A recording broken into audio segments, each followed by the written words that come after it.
It's 1970. Detroit is at war. Not with guns, but with cubic inches. Engines are getting bigger, louder, more aggressive. Every brand wants to build the ultimate statement, the most power, the most torque, the most dominance. And right in the middle of it all, Cadillac does something almost absurd. They build a V8 so massive, so brutally simple, that it doesn't just compete. It overwhelms everything. 500 cubic inches, 8.2 liters, a number so big it sounds more like a truck engine than something you'd find in a luxury car. But what almost nobody knows is, this wasn't just about size. This engine wasn't built to race. It wasn't built to scream at 7,000 RPM. It was built to do something far more terrifying: deliver unstoppable torque, instantly, effortlessly, silently. And what happened next changed Cadillac forever, because this giant couldn't be stopped, but it also couldn't survive. To understand the Cadillac 500, you have to go back to the late 1960s. This was the golden age of American excess. Gas was cheap, roads were wide, and horsepower was king. Chevrolet had its 454, Ford had the 429, Chrysler had the 440 and the legendary 426 HEMI.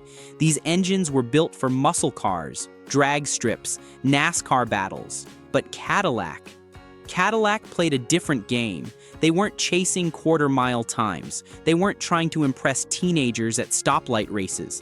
They were chasing dominance in a different way. Smoothness, effortlessness, power without noise. The kind of power you don't hear, you feel. The kind that makes a 3-ton luxury yacht feel like it weighs nothing. And in 1968, Cadillac engineers started asking a dangerous question. What if we built the biggest production V8 in the world? Not for racing, but for luxury. What if we made an engine so powerful that it never had to work hard?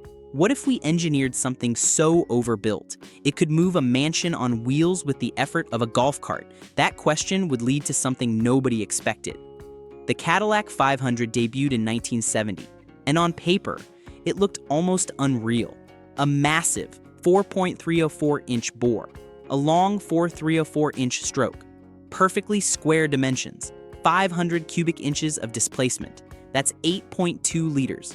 For comparison, most modern V8s today sit between 5.0 and 6.2 liters.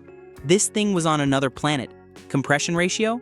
Around 10.0 to 1 in its early form. Horsepower? 400 horsepower at just 4,400 RPM. But the real number, the one that mattered, was torque. A staggering 550 pound-feet of torque at just 3,000 RPM. Let that sink in. This engine made more torque at low RPM than most performance engines made at their peak. You didn't need to rev it. You barely needed to touch the throttle, and the car would move like a freight train, except quieter, smoother, more refined than anything else on the road. You could be sitting at a stoplight in a Cadillac Eldorado, the engine idling so smoothly you'd barely know it was running. And when the light turned green, just a gentle press of the accelerator, and nearly 3 tons of American steel would launch forward like it had been kicked from behind. No struggle, no hesitation, just pure linear thrust, while the person next to you in their small block muscle car was revving to 5,000 RPM just to keep up. But there was a reason for that, and it wasn't just about power. Cadillac engineered this engine with a very specific philosophy. Low stress, low RPM, maximum efficiency of motion. The longer stroke meant more leverage on the crankshaft. That's what created that mountain of torque. The large bore allowed for bigger valves, better airflow, and smoother combustion. The combustion chambers were designed for even flame propagation. The intake manifold was tuned for low-end and mid-range response. Everything was optimized for real-world driving. Not drag racing, not high-speed runs, but the kind of driving Cadillac owners actually did. Merging onto highways, passing slower traffic, climbing steep grades with a car full of passengers. And they didn't push it to extremes. They didn't chase high RPM. In fact, Redline was barely around 4,800 RPM. This wasn't a race engine. It was a torque machine. built to move 2.5-ton luxury cars, like the Cadillac Eldorado, the Fleetwood, the DeVille, with absolute ease. You could be cruising at 70 miles per hour, barely above idle. Engine turning at maybe 2200 RPM. Tap the throttle, and the car would surge forward like it weighed nothing. No downshift needed, no waiting for turbo lag or gearing changes, just instant response. Because when you have 550 pound-feet of torque on tap, you don't need tricks, you don't need technology, you just need physics. No drama, no screaming, just pure force. But there was a problem. The world was starting to change, and Cadillac didn't see it coming fast enough. In 1970, this engine was king. It sat at the top of the automotive food chain, the biggest, the strongest, the most luxurious. People bought Cadillacs specifically for that effortless surge, for the feeling of unlimited power in reserve, for the confidence that no matter what, this car could handle it. But by 1971, the rules began to shift. New emissions regulations, lower compression ratios, the beginning of the end for high-performance engines. Congress was getting pressure from environmentalists. Cities were covered in smog. And suddenly, big engines weren't just excessive, they were villains. Cadillac had to adapt, and that's where things started to go wrong. To meet emissions standards, they dropped the compression ratio from around 10.001 down to about 8.51, then even lower in later years. They had to retard timing, lean out fuel mixtures, add primitive emissions equipment that choked airflow. Horsepower fell from 400 horsepower in 1970 to around 365 in 1971, then 235 in 1973, and eventually down to just 190 horsepower by the mid-1970s. That's more than a 50% drop, in some cases, nearly 60%. Imagine that, the same engine, the same displacement, but strangled by regulations and technology that wasn't ready yet. But torque? It stayed relatively strong, still over 360 pound-feet even in its detuned form, still enough to move those massive Cadillacs without effort. Because torque doesn't lie. You can't fake displacement, and 500 cubic inches is still 500 cubic inches, even when it's wearing handcuffs. But something had changed. The engine had lost its edge, its identity, its dominance, and yet it refused to die. Because even in its weakened state, the Cadillac 500 was still something special. It was simple, durable, massively overbuilt.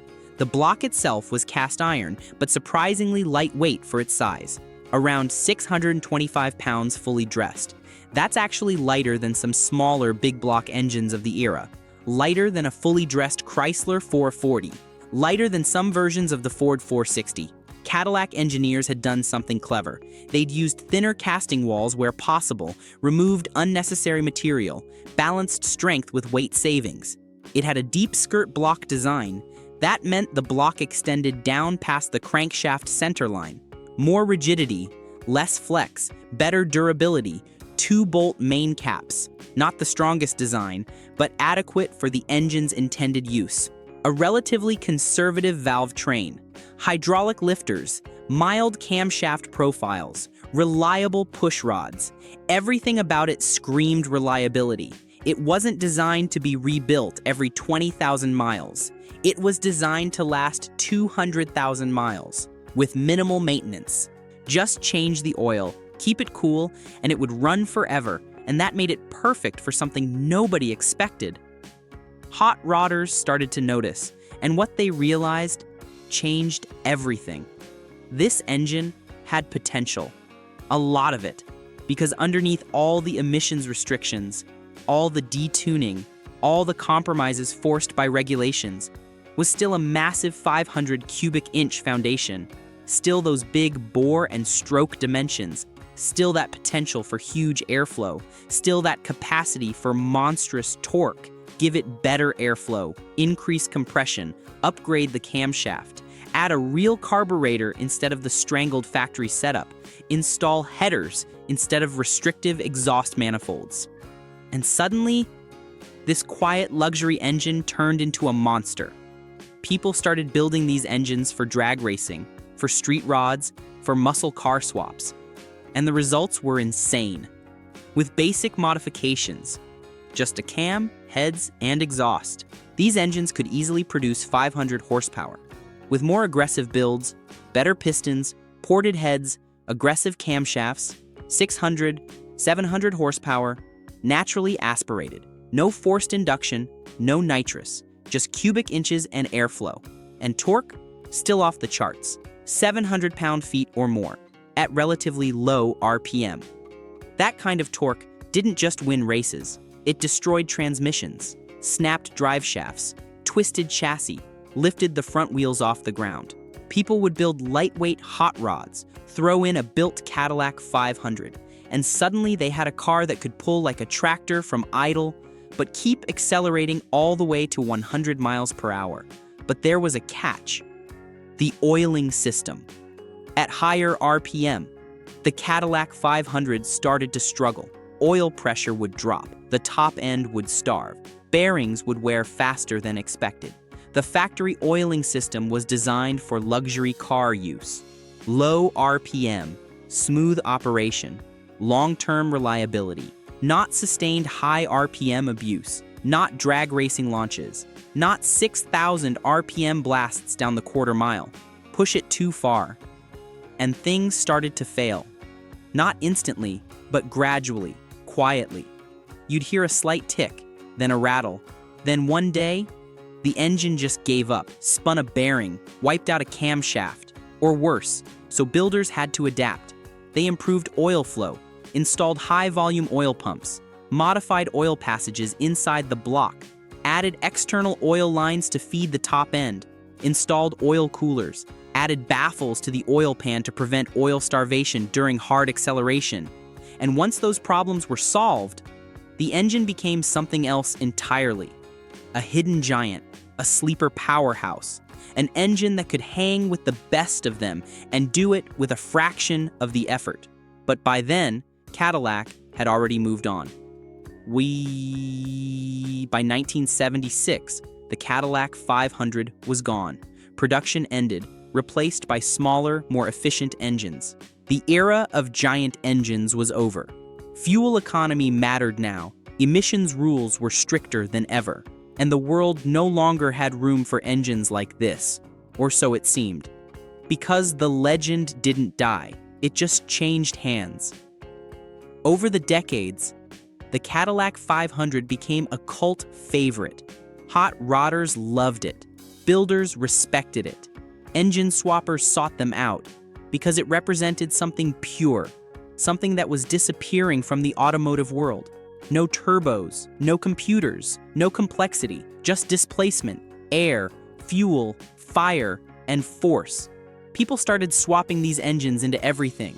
Classic muscle cars, pickup trucks, Model A hot rods, even lightweight street machines. And the results were always the same. Massive torque, instant acceleration, a throttle response that felt immediate and violent, and a driving experience that felt different, heavier, deeper, more mechanical, like you were controlling something alive, something with weight and mass and momentum.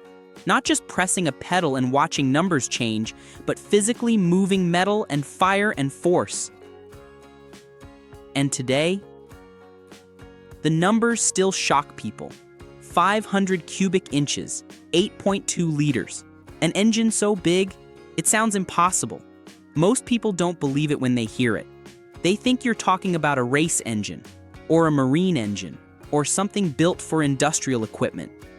But no, this was a production engine, built by the hundreds of thousands, installed in luxury cars, sold to dentists and lawyers and businessmen, who had no idea they were driving around with one of the biggest V8s ever built. But it wasn't just about size, it was about philosophy. Cadillac didn't build this engine to compete. They built it to dominate. Quietly, to move mountains without making noise, to make power feel effortless, to redefine what a luxury car could be. Not just comfortable, not just smooth, but powerful in a way nothing else was. And in that sense, they succeeded. Completely. But here's the real twist. The Cadillac 500 didn't fail because it was weak. It didn't disappear because it was poorly designed.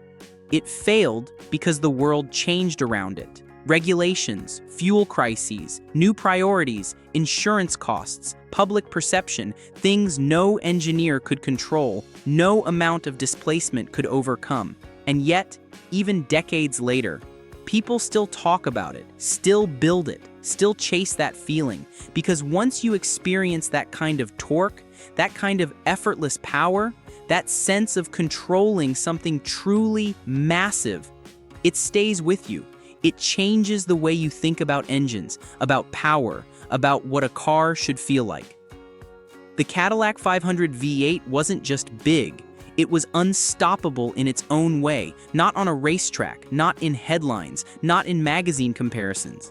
But in the real world, where power isn't about speed, it's about force and control and presence. It's about merging onto the highway and never once worrying if you have enough power. It's about climbing mountain roads with 5 people in the car and barely noticing. It's about that feeling when you press the throttle and the world just moves. That's what made it special. And that's why it still matters.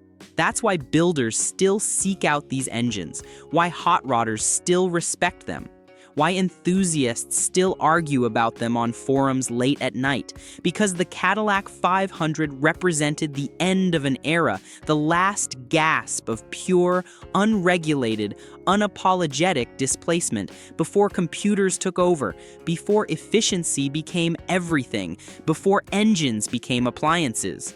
This was engineering for the sake of dominance, for the sake of capability, for the sake of saying, we can build the biggest, and we will. And they did. If you enjoyed this story, let me know what you want to see next. Another insane engine, a forgotten rivalry, or a machine that changed the game forever. And make sure to subscribe, because the next story might be even bigger.